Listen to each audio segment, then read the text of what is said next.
หน่วยพักสภาประชาชนแขวงพงศาลีหับไปยังยืนหน่วยพักปลอดใสเข้มแข็งแด่นักเรียนครั้งที่8ประจำปี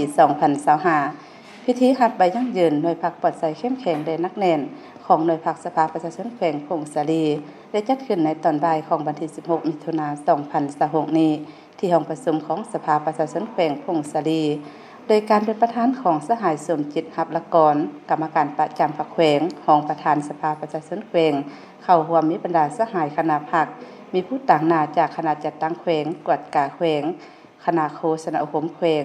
ตลอดฮอดบรรดาสหายสมาชิกพรรคสมบูรณ์และสำรองภายในหน่วยพรรคสภาประชาชนแขวงเข้าร่วม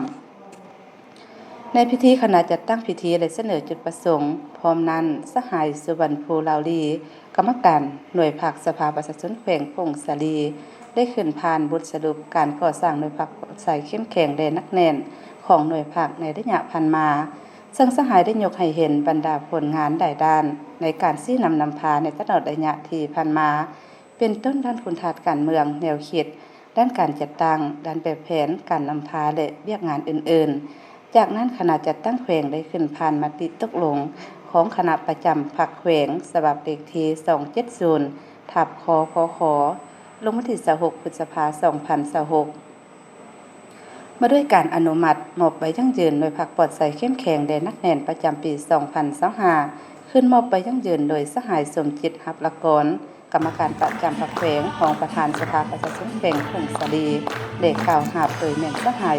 สุวรรณภูลาวลีกรรมการหน่วยพรรคสภาประชาชนแขวงพงศาลี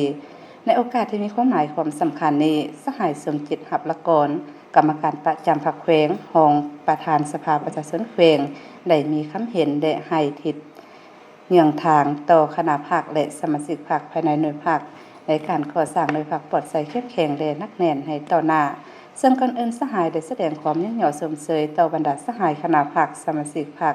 ที่ได้รักษาไว้ได้หมุนเสื้อการก่อสร้างหน่วยพรรคปลอดใสเข้มแข็งและนักแน่น